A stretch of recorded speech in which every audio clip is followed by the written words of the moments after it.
Okay, in last lecture we have done with the various definitions of illumination systems.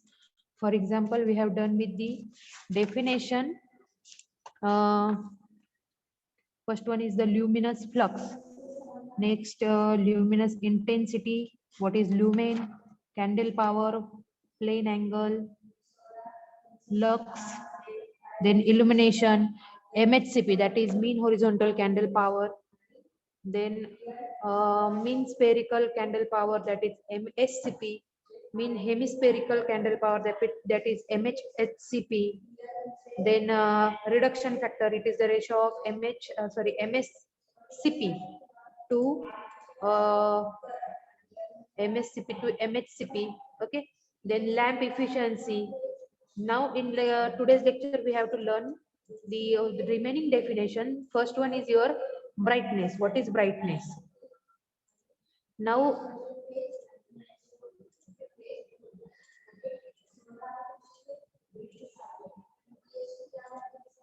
hope so screen is visible to everyone.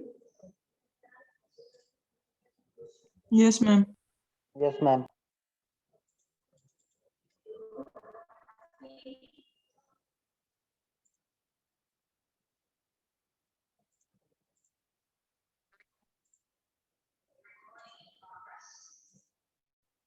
Okay.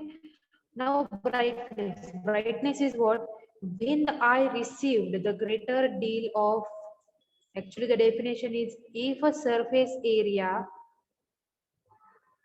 is A has the effective luminous efficiency of I candela in the direction of theta to the normal, then brightness of the surface is L is equals to I upon A cos theta. Okay. Normally, what is the brightness or luminance? Brightness is also called as the luminance. It is defined as the luminous intensity per unit projected area of either a surface source of light or a reflected surface. Generally, it is measured in the candela per meter square. Normally, what is brightness? When the eye received a great deal of light from an object, we say it is bright. Okay. आपल्याला जेव्हा एखादा खूप brighter source means what, आपण सन घेऊया, सनचं जे काही lights किंवा radiation जे आहेत त्यातने आपल्याला लगेच सेन्सेशन होतं की किती ब्राईटनेस आहे. आणि brightness is important quantity in the illumination. आता ब्राईटनेस जो आहे तो इम्पॉर्टंट क्वांटिटी. आता ब्राईटनेसचे पण डिफरंट टाइप्स येतील, किंवा ब्राईटनेस हा डिपेंडिंग अपॉन द ल्युमिनरीज जे असतील, ल्युमिनरीज वरती जर कन्सिडर केलं तर डिफरंट टाइप्सचा तुमचं काय असणार आहेत. ल्युमिनरी जर कन्सिडर केले तर तुम्ही डिफरंट टाइप्स तुमचं कशाचं येणार आहेत, ब्राईटनेस येणार आहे. फॉर एक्झाम्पल तुम्ही जर सन कन्सिडर केलं तर त्या ठिकाणी तुमचा ब्राईटनेस कसा असणार आहे, डिफरंट असणार आहे. तेच जर तुम्ही तुमचा एलईडी लॅम्प घेतला, त्यानंतर तुमचा इनकॅन्डिसेंट लॅम्प घेतला, तर प्रत्येक ठिकाणी तुमचा जो काही इल्युमिनेशन आहे तर त्याचा जो ब्राईटनेस आहे तो डिफरंट असणार आहे. So it is all the same whether the light is projected by the object or reflected from it. So brightness is defined as what? It is the luminous intensity per unit projected area of either a surface source of light or a reflected surface, and it is generally denoted by the L. Okay, it is measured in candela per meter square. Definition काय आहे brightness ची? Luminous intensity per unit. Okay. Luminous इंटेन्सिटीचं आपल्याला माहिती आहे की unit काय आहे ते.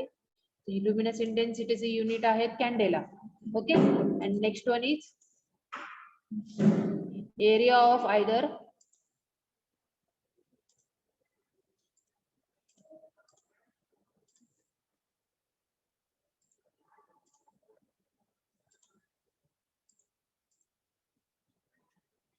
luminous intensity per projected area per unit projected area of either surface source of light or a reflected surface, and it is generally denoted by the L. Okay. So next one is, next definition आपल्याला बघायची ती म्हणजे आहे तर glare. So what is glare? Generally आपल्याला माहिती आहे की आपले जे काही आईज आहेत त्यातले प्युपिल आणि त्यानंतर इरिस. प्युपिल म्हणजे काय कोणाला माहिती आहे? प्युपिलचा कोणता पार्ट असतो? प्युपिल आणि इरिस कोणते आहेत ते? Yes, anyone? What is pupil? What is iris?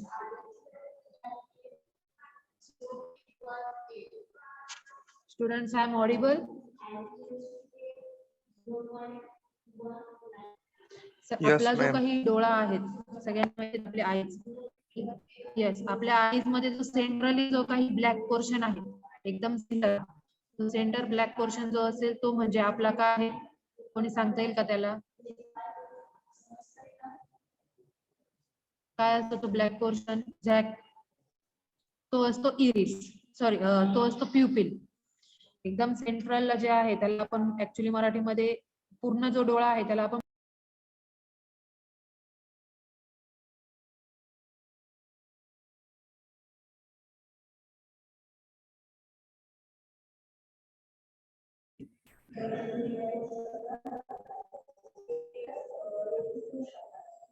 Pupil म्हणजे काय आहे तुमचं? प्युपिल म्हणजे जो काही सेंट्रल ब्लॅक पोर्शन असेल तो, आणि त्याच्या आउटर रिंग जी आहे ती इरिस. आता आपल्याला जेव्हा एखादा ब्राईट ऑब्जेक्ट जेव्हा ऑब्झर्व होतो तेव्हा आपण एक्झॅक्टली काय करतो? ब्राईट ऑब्जेक्ट जेव्हा आपल्याला ऑब्झर्व होतो त्यावेळेला आपण आपले जे काही इरिस आहेत किंवा आपले जो काही आईज आहे कंट्रोल करतो की आपल्या व्हिजनला. So glare is nothing but what? The size of opening of pupil of human eye is controlled by its iris. If the eye is exposed to a very bright source of light, the iris automatically contract in order to produce the amount of light admitted, okay, and prevent the damage to retina from reduce the sensitivity, so that object within the field of vision can be only imperfectly seen. Okay. In other words, glare may be defined as the brightness in the field of vision of such a character as the cause annoyance, discomfort, interference with the vision. Normally, what is the definition? It is defined as the brightness within the field of vision of such a character as to cause annoyance, discomfort, interference with the vision or eye fatigue. Glare म्हणजे काय की आपण एकदम bright, तुम्ही जर कधी observe केलं असेल तर बघा, सनकडे बघितल्यानंतर तुम्ही जर डिरेक्टली जर एखाद्या नॉर्मल एखाद्या व्हिजनकडे जर बघत असाल तर ऑटोमॅटिकली तुम्हाला ते काही दिसत नाही. तुमच्या जे काही आईज आहे त्याच्यावरती एक ब्लॅक कलरचा एक ग्लेअर प्रोड्यूस होतो. ओके. काय करतं ते ग्लेअर? काय आहे नॉर्मली की जेव्हा तुम्ही एकदम ब्राईट ऑब्जेक्टला बघतात तर ब्राईट ऑब्जेक्टला बघितल्यानंतर तुमचे जे काही रेटिना आहे किंवा तुमचा जो काही पूर्ण डोळा आहे त्याला प्रोटेक्ट करण्यासाठी आपल्या जो काही इरिस आहे किंवा प्युपिल जे आहे ते एकमेकांना कंट्रोल करतात, आणि कंट्रोल केल्यानंतर आपला ऑटोमॅटिकली काय होतं की आपले जे काही रेटिना आहे तो सेन्सिटिव्हिटी त्याची लेस करून टाकतो, आणि सेन्सिटिव्हिटी लेस केल्यामुळे आपल्याला जे काही ब्राईट ऑब्जेक्ट जे आहेत ते ऑब्जेक्ट फक्त एकदम पुसट दिसतात. फॉर एक्झाम्पल खूप ब्राईट लेवलकडे म्हणजे तुम्ही सनकडे बघून जर तुम्ही जर नॉर्मल एखाद्या ऑब्जेक्टकडे जर बघितलं तर तुम्हाला तो ऑब्जेक्ट इम्परफेक्टली सीन होतो. इम्परफेक्टली सीन म्हणजे काय की तो काहीतरी ऑब्जेक्ट प्रेझेंट आहे हे तुम्हाला कळतं पण तो तुम्हाला प्रॉपरली विजिबल होत नाही. आफ्टर सम टाइम, काहीतरी थोडा टाइम स्पेंड गेल्यानंतर आपल्या जे काही रेटिना आहे किंवा प्युपिल आहे त्यांची सेन्सिटिव्हिटी इन्क्रीज होते आणि मग आपल्याला तो जो काही पर्टिक्युलर ऑब्जेक्ट आहे तो क्लिअरली विजिबल होतो. So what is the actually your glare? Glare is nothing but the brightness with the field of vision of such a character as the cause annoyance, discomfort, interference with the vision. Okay. Next definition आपण ही बघितलेली आहे, space to height ratio. What is space to height ratio? तर space to height ratio काय आहे तर horizontal distance between two adjacent lamp, जे दोन lamp आहेत adjacent त्या दोघांमधला distance divided by mounting of height of lamp above the working plane. Suppose हा वर्किंग प्लेन आहे, working plane means what? Your table and your height, दोघांमधला जो काही डिफरन्स आहे दोन लॅम्प मधला तो ऍडजस्टंट लॅम्प मधला horizontal distance divided by height, that is nothing but your space to height ratio in terms of illumination. Next definition जी आहे ती आहे coefficient of utilization. Coefficient of युटिलायझेशनलाच इथे युटिलायझेशन फॅक्टर असं म्हटलेलं आहे. What is utilization factor?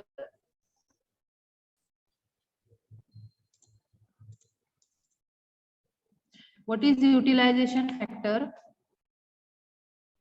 Utilisation factor तुमचा आहे total lumen reaching the working plane upon total lumen given out by the lamp. आपण हे लास्ट लेक्चरला बघितलेले होते. It is the ratio of what total lumen reaching the working plane. कुठून lumens reach होणार आहेत तुमच्या, तर तुमच्या ल्युमेन्स रिच होणार आहेत from the source of luminary to the lumen given out by the lamp. जेवढे तुमच्या लॅम्पने प्रोव्हाइड केलेले आहेत ते, आणि जेवढे तुमच्या सरफेस वरती अवेलेबल होतील, that is nothing but what your reaching lumen. Okay, so this is the coefficient of utilization.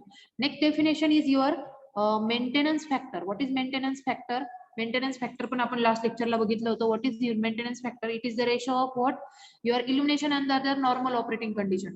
Normal operating condition ला आपले illuminaries आपण क्लीन केलेले नसतात, किंवा रूम पण क्लीन केलेली नसते, किंवा जो इन्स्ट्रुमेंट आहे विजन करण्याचा तो पण क्लीन नसतो. So the under normal operating कंडिशनला टोटल ल्युमेन जेवढे नॉर्मल ऑपरेटिंग कंडिशनला जेवढे की इल्युमिनेशन भेटतील तेवढे इल्युमिनेशन तुम्ही कन्सिडर करणार to the when everything is clean. Illumination when everything is clean, जेव्हा सर्व काही क्लीन असेल त्यावेळेचे इल्युमिनेशन हे डिफरंट असणार आहे. Okay, so this is your maintenance factor. त्यानंतर अजून एक डेफिनेशन जी आहे ती आपल्याला बघायची आहेत. That is your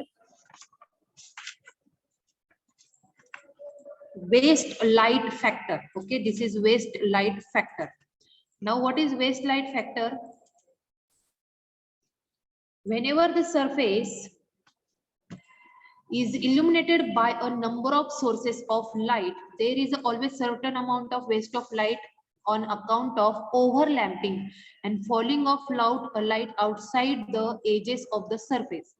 The effect is taken into account by multiplying the theoretical value of lumen required by 1.2 for rectangular area and 1.5 for irregular area, and objects such as statues, mementos etcetera. Now आता हे सगळ्यांना माहिती आहे की एका आपलं इल्युमिनेशनची requirement किती आहे. जे फर्स्ट प्रॅक्टिकल तुमचं घेतलं होतं, फर्स्ट प्रॅक्टिकल मध्ये आपण कॉरिडॉर किंवा लायब्ररी किंवा जे काही वर्किंग प्लेन आहेत आपले त्यांचं इल्युमिनेशन मेजर केलं होतं. एक पर्टिक्युलर रेंज आहे, त्या रेंजची आपल्याला इल्युमिनेशनची रिक्वायरमेंट असते.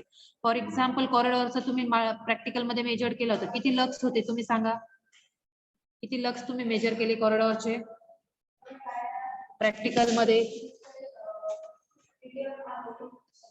सांगा. लक्स किती मेजरमेंट केले होते तुम्हाला आठवत आहेत का? तुम्ही प्रॅक्टिकल केलं होतं फर्स्ट प्रॅक्टिकल मध्ये तुम्ही इल्युमिनेशनचे लक्स मेजर केले, सॉरी कॉरिडॉरचे लक्स मेजर केले होते कॉलेजच्या.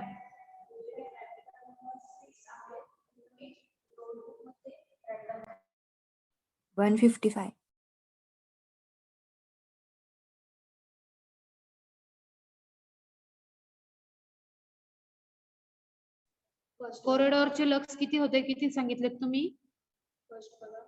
155. 155. ऍक्च्युली कॉरिडॉर मध्ये सगळ्यात जास्त लाईट जो आहे इल्युमिनेशन जे होतं ते अवेलेबल होतं.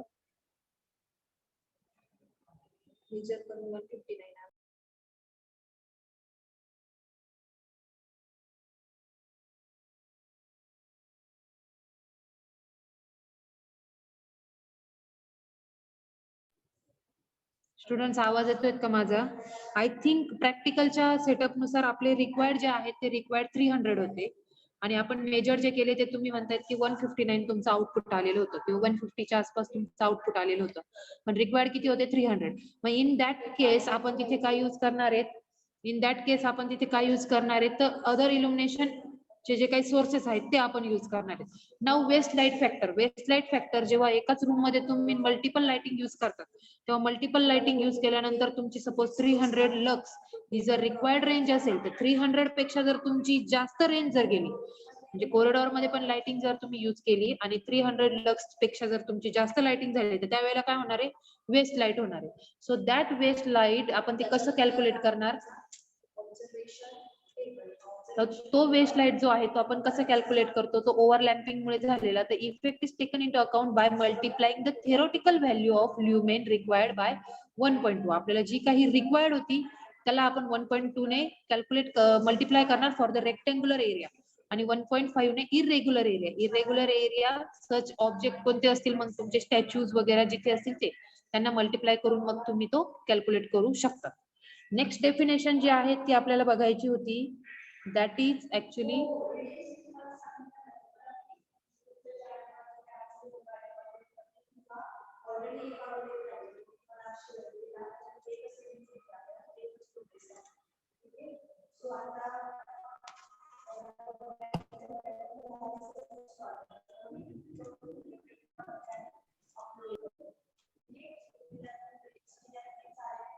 त्यानंतरची अजून एक डेफिनेशन जी आहे ती म्हणजे तुमची शॅडो, जी की तुमच्या याच्यामध्ये अवेलेबल नाहीये पीडीएफ मध्ये. So I am just theoretically explain what is shadow. कोणी सांगू शकतं what is shadow?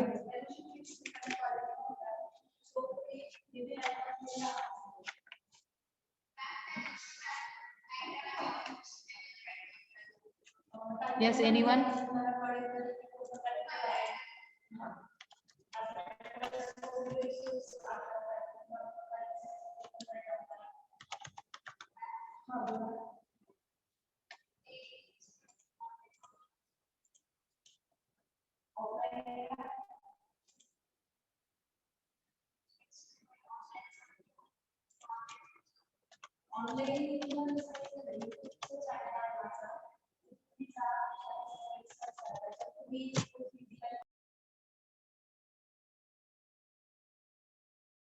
What is shadow? Shadow is nothing but shadow is the dark area when light from light source is blocked by an opaque object.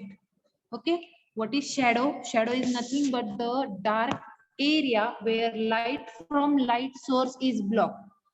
आपल्याला shadow already माहिती आहे की शॅडोचं definition किंवा आपण norm day routine मध्ये पण shadow बघितलेली आहेत. शॅडो कशामुळे क्रिएट होते की जो काही ऑब्जेक्ट आहे, लाईट सोर्स जो असेल त्या लाईट सोर्स मुळे त्या पर्टिक्युलर ऑब्जेक्ट मुळे काय क्रिएट होते, बॅकएंडला एक ब्लॉक होते, ती ब्लॉक करून टाकते त्या पर्टिक्युलरली जे काही इल्युमिनेशन आहेत त्या इल्युमिनेशनने जी काही लाईट सोर्स प्रोव्हाइड होणार आहे त्या पर्टिक्युलर ऑब्जेक्टला ती ब्लॉक करून टाकते. So what is shadow? Shadow is the dark area where light from light source is blocked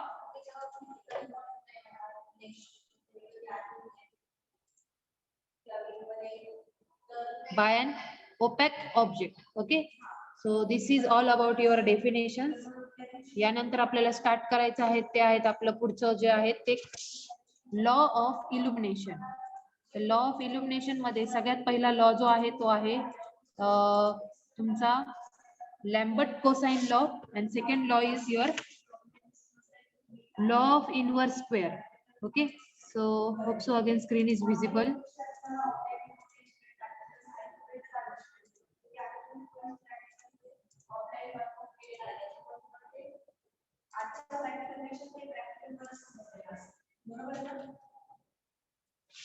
Everyone's screen is visible. Yes, ma'am. Okay, so in the illumination, first of all, why the law requirement काय आहे law शिकण्याची? तर आपल्याला law काय बघायचा आहे, तर आपण जे काही ऑब्जेक्ट पासून सुरुवात करतो, जे काही आपली इमिशन होते इल्युमिनेशनची, तर ते इल्युमिनेशनची जेव्हा इमिशन होते तेव्हा इल्युमिनेशनची रिक्वायरमेंट काय आहे, का गरज पडते, तर basic principle of illumination is for the light interior light design which include the domestic light, factory lighting, etc. याच्या व्यतिरिक्तही आपण लाइटिंग खूप ठिकाणी यूज करतो. कुठे कुठे यूज करतो? हायवे लाइटिंग आहेत, त्यानंतर स्पोर्ट्स ग्राउंड लाइटिंग आहेत, फूड लाइटिंग आहेत, एअरपोर्ट लाइटिंग आहे, आर्टिफिशियल लाइटिंग आहे. जिथे इल्युमिनेशनची पूर्णपणे गरज आहे त्या प्रत्येक ठिकाणी आपण काय करतोय की आपल्याला इल्युमिनेशनची म्हणजे जे काही लाइटिंग जे आहे त्याची रिक्वायरमेंट आहे. नाउ इन एव्हरी सिच्युएशन आपण प्रत्येक टाईपला किंवा प्रत्येक ठिकाणी सेम टाईपचे ल्युमिनरीज यूज करतो का? नाही यूज करत. फॉर एक्झाम्पल आपले डोमेस्टिक जे काही आहेत किंवा आपण आपल्या घरामध्ये जो लाईट यूज करतो तो डिफरंट आहे. तोच लाईट आपण स्ट्रीट लाइटिंग साठी यूज करू शकतो का? नाही यूज करू शकतो. तोच आपण रेल्वे ऍप्लिकेशन साठी यूज करू शकतो का? नाही यूज करू शकत.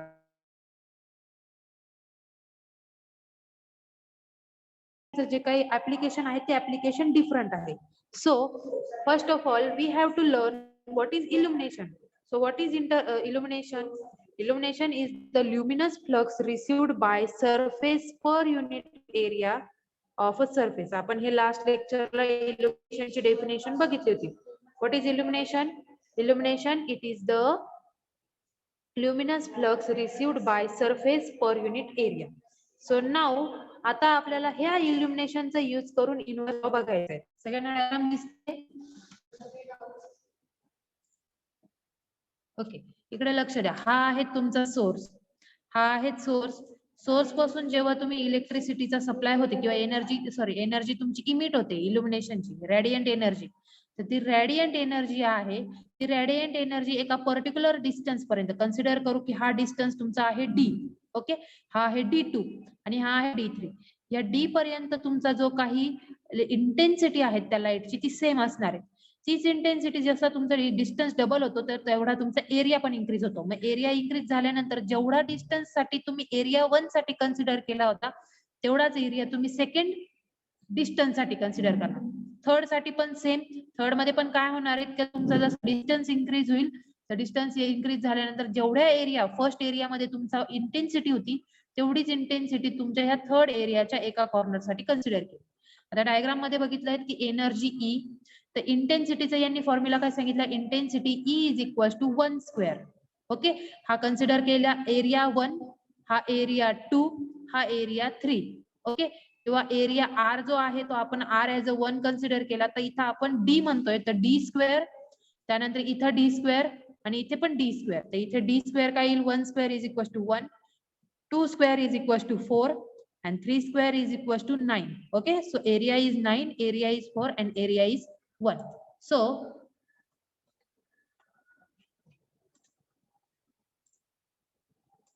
what is your inverse square law of inverse square? The inverse square law काय सांगते की the illumination of surface is proportional to the, what is illumination? Illumination is directly proportional to your square of distance between source and light surface, provided that the distance between surface and the source is sufficiently large. No then source can be regarded as a point source. What is actually the explanation of this law? If your source of light which emits the light equally in all direction, okay, actually this source emit the lights in equal in all direction, be placed in the center of hollow sphere. This is considered as, this is hollow sphere, it is the spherical construction. If it is the center of sphere, then it will distribute your what, it will distribute this light energy in all direction. But when we consider about the area, the light will fall uniformly in the inner surface of the sphere. That is, each square mm of the surface will receive what, same amount of light. Each square means what, suppose this is sphere, इतक्यात सांगितल्याप्रमाणे ह्या एरियात इथे जेवढा light मिळणार आहे तिथेच इतका लाईट तुमचा इथे मिळणार आहे, तिथेच तुमचा तो लाईट ह्या पोर्शन मध्ये मिळणार आहे. That is indicated with your orange colour. Okay, so if the sphere be replaced be one a large radius, the sum total amount of light is spread over a larger area proportional to your square of radius. Actually, the law indicates that if consider with sphere, in sphere there is a source जो आहे तो emit करतो electrical तुमची radiant energy. ती radiant energy emit केल्यानंतर जेवढा amount of area मध्ये ती इंटेन्सिटी असणार आहे तेवढाच तुमचा जेवढा रेडियस इन्क्रीज होईल त्या रेडियस साठी फक्त तेवढाच तुमचा एरिया जो आहे तिथली इंटेन्सिटी सेम असणार आहे. मग इथे इंटेन्सिटीचा फॉर्म्युला कसा असेल, ते इंटेन्सिटीचा फॉर्म्युला तुम्ही कन्सिडर करणार आहे E अपॉन 1 स्क्वेअर, म्हणजे रेडियस जितकी असेल तितकी रेडियस, त्यानंतर E अपॉन 2 स्क्वेअर आणि E upon 3 square. Okay, now what is the statement of this law? The statement of law is the illumination of surface is inversely proportional to the square of distance between the surface and the light source, provided that distance the surface and the source is sufficiently large so that the source can be regarded as a point source. हा source जो आहे तो source point source जर indicate करायचा असेल तर तो source sufficiently large अमाउंटचा पाहिजे. ओके, त्यानंतर इंटेन्सिटी जे आहेत किंवा इल्युमिनेशन जे आहेत सरफेसचं ते कसं तुम्ही कॅल्क्युलेट केलं, तर illumination of surface is nothing but the inversely proportional to, inversely जर हा काय आहे तुमचा डी स्क्वेअर, इथं डी स्क्वेअर म्हटलं, इथं 2 स्क्वेअर 3 स्क्वेअर 1 स्क्वेअर, तर 1 2 3 तुमचं काय आहे डिस्टन्स आहे.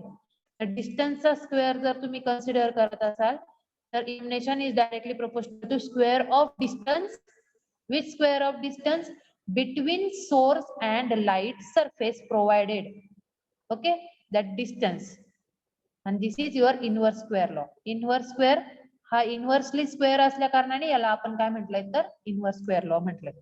सगळ्यांना समजतंय हे? कोणाला कळालं नसेल तर विचारू शकता. स्टेटमेंट जर लक्षात ठेवायचं असेल तर फॉर्म्युला लक्षात ठेवा. फॉर्म्युला काय आहेत? Illumination is equal to 1 upon D square. मग illumination is inversely proportional to कोणाला प्रोपोर्शनल आहे? तो डिस्टन्सच्या स्क्वेअरला. मग हा डिस्टन्स कुठला डिस्टन्स आहे? तो सोर्स पासून तर तुमचा जो काही काय आहे सरफेस तुम्ही जो यूज केलेला आहे, surface that the distance between source and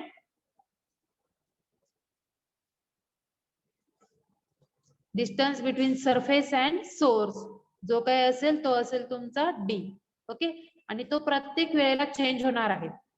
सगळ्यांना समजतंय हे?